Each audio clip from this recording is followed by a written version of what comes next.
Welcome back. Ramarao గారు, ఎక్కడికక్కడ నిబంధనలు ఉల్లంఘనలు ఇలా ఉంటుంది, ఇలా చేయాలి అని ఒక పర్మిషన్ తోని మీరు ఒక పర్మిషన్ తీసుకొని వెళ్తారు. అయినప్పటికీ కూడా ఇంతమందికి పర్మిషన్, ఇంతవరకే మేము సెక్యూరిటీని కల్పిస్తాము అని చెప్పినప్పటికీ కూడా మీ ప్రతిసారి పర్యటనలో ఇలాంటి సంఘటనలు ఎదురవుతూనే ఉంటాయి.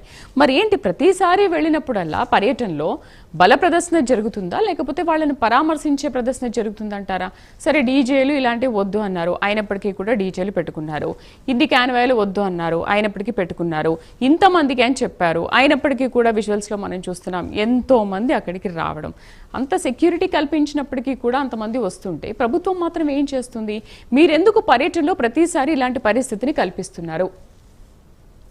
అంశం మేడం, ప్రభుత్వము ప్రజల్ని తీవ్రంగా మోసం చేస్తుంది. ప్రజల వ్యతిరేకత పుంకాలు వస్తుంది. ఎందుకంటే సూపర్ 6 దగ్గర నుంచి మనం చూస్తే 147 హామీలు ఇచ్చి ఏ ఒక్క హామీని కూడా ఖచ్చితంగా అమలు చేయలేనటువంటి పరిస్థితి ప్రభుత్వం అనుకుంది. అట్లాగే రైతాంగం విషయానికి వస్తే 2014 ఎన్నికలకు ముందు చంద్రబాబు నాయుడు గారు పూర్తిగా రైతు రుణమాఫీ చేస్తాననేటువంటి హామీతో ఆ రోజు అధికారంలోకి వచ్చారు. ఇదే కూటమి ప్రభుత్వం ఏర్పడింది. తర్వాత దాన్ని ఆ రుణమాఫీని 1,50,000కు కుదించి 5 దఫాలు అని చెప్పేసి ఇస్తామని చెప్పి దానికి ఒక రైతు సాధికారిక సంస్థను ఏర్పాటు చేసి 3 దఫాలు ఇచ్చి 2 దఫాలు ఎగ్గొట్టారు మేడం. ఇట్లా రైతాంగాన్ని మోసం చేస్తున్నారు. అసలు రైతుల మీద వీళ్ళకి కక్ష ఉంది.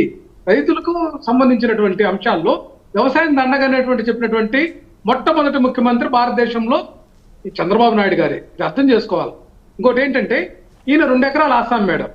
ఈయన ఈరోజు వేల ఎకరాలు భూములు కొలగొట్టారు. అట్లాగే లక్షల కోట్ల రూపాయల డబ్బు. రామారావు గారు, దీని గురించి మీరు ఫస్ట్ లో మీతో మాట్లాడాను, నేను విషయం గురించి మీతో మాట్లాడాను. నేను అడిగేది అది కాదు. ఎందుకు మీరు ఇంత ఆంక్షలు విధించినప్పటికీ అంత జనాభాని పెట్టుకొని ఎందుకు వెళ్తారు? ప్రతి పర్యటనలో ఎందుకు గొడవలు సృష్టిస్తారు? మీరు దీనికి ఆన్సర్ చేయండి. మళ్ళీ మేము అది చేసాము, ఇది చేసాం, మళ్ళీ మొదటి నుంచి వెళ్తున్నారు. ఓకే, దానికి ఆన్సర్ చేయండి. ప్రతిసారి కూడా గొడవలు జరుగుతున్నాయి, ప్రతిసారి డిబేట్ లో మాట్లాడుకుంటూనే ఉన్నాం ఎవరు చనిపోతున్నారు, ఏంటి, ఏం జరుగుతుంది అని. చెప్తున్నా మేడం, స్ట్రైట్ పాయింట్కి వస్తున్నాను మేడం. అదే కనుక కూటమి ప్రభుత్వంలో తెలుగుదేశం పార్టీ ఎమ్మెల్యే గాని ఎంపీ వస్తుంటే 20 వాహనాలు వేసుకొని రావచ్చు. మా నాయకుడు మాజీ ముఖ్యమంత్రి రాష్ట్ర వ్యాప్తంగా ఫాలోయింగ్ ఉన్నటువంటి వ్యక్తి, ఆయన వస్తుంటే 10 వెహికల్స్ కి అనుమతిస్తామంటే ఒక విధానం స్పష్టత కానీ మందిని ఎవరు లెక్కిస్తారు? వీళ్ళు చెప్పేటటువంటి మాటలు ఇవన్నీ కూడా అభూత కల్పనలు చూస్తామంటే ఈ ప్రభుత్వానికి ప్రతిపక్షం మీద కానీ ప్రజల మీద కానీ చిత్తశుద్ధి లేదు. ప్రజల్లో వీళ్ళకున్నటువంటి వ్యతిరేకత ప్రతిపక్ష నాయకుడికి వచ్చినప్పుడు వ్యతిరేకత రోడ్డు మీదకి వస్తుంటే దాన్ని వైఎస్ఆర్ కాంగ్రెస్ పార్టీ జగన్మోహన్ రెడ్డి అంటే మీరు అర్థం చేసుకోవాల్సింది ఏంటంటే, ఈ పట్ల ప్రజా వ్యతిరేకత ఎంత ఉందనే దానికి కొలమానమే ఈ యొక్క జనసందోహం. వైఎస్ జగన్మోహన్ రెడ్డి గారు ఏదైతే వచ్చినప్పుడు ఆయన చూడటానికి గాని ఆయన కార్యక్రమాల్లో పాల్గొనడానికి గానీ నేను ఒకటే చెప్తున్నాను మేడం, రైతాంగానికి సంబంధించి ఇప్పటి వరకు మేడం ఉచిత క్రాప్ ఇన్సూరెన్స్ ఎందుకు చేయలేదు మేడం? దాదాపు 85 లక్షల ఎకరాలకు చేయాల్సినటువంటి ఇన్సూరెన్స్ ఎందుకు చేయలేదు?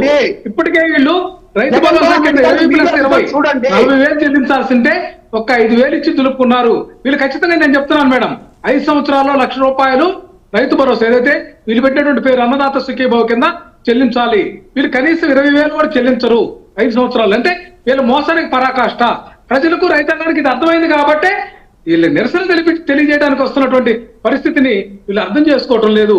ఈ యొక్క తుఫాను సంబంధించి చూస్తే మా నాయకుడు జగన్మోహన్ రెడ్డి గారు మా యొక్క ప్రభుత్వంలో ఏదైతే వెంటనే వాళ్ళ ఖాతాలకు జమ చేసినటువంటి పరిస్థితి ఉంది. పంట నష్టపరిహారం కింద దాదాపు 5 సంవత్సరాల్లో 7,800 కోట్లు జమ చేసినటువంటి మొట్టమొదటి ప్రభుత్వం జగన్మోహన్ రెడ్డి గారి ప్రభుత్వం. ఇది వాళ్ళకు కూడా తెలుసు. అందుకే రైతాంగం మోసపోయారు కాబట్టి వాళ్ళ యొక్క నిరసన తగులుతుంది. దీన్ని వీళ్ళు ఓర్చుకోలేకపోతున్నారు. ఇప్పటికి మనం చూసుకుంటే రైతు భరోసా 20+20 40,000 ఇవ్వాల్సి ఉంటే ఎందుకు 5,000 ఇచ్చారు? దీన్ని ఏమైనా ఆన్సర్ చేయగలుగుతారా? ఇక్కడ వీళ్ళు చేసినటువంటి మోసాలన్నీ కూడా బయటపడుతున్నాయి. దాదాపుగా వీళ్ళందరూ కూడా రైతాంగం అంతా కూడా చాలా ఇబ్బందికరమైనటువంటి పరిస్థితుల్లో ఉన్నారు. హేమకుమార్ గారు, ఒక నిమిషం. రామారావు గారు, మీరు 40,000 ఇచ్చారు, 5,000 ఇచ్చారని అంటున్నారు కదా. అన్నదాత సుఖీభావ పేరిట మోసం ఓకే చేశారు. రఫీ గారు మీరు ఆన్సర్ చేస్తారా? అన్నదాత సుఖీభావ పేరిట 20,000 ఇచ్చే చోట 5,000 ఇస్తున్నారని అంటున్నారు. ఇది ఎంతవరకు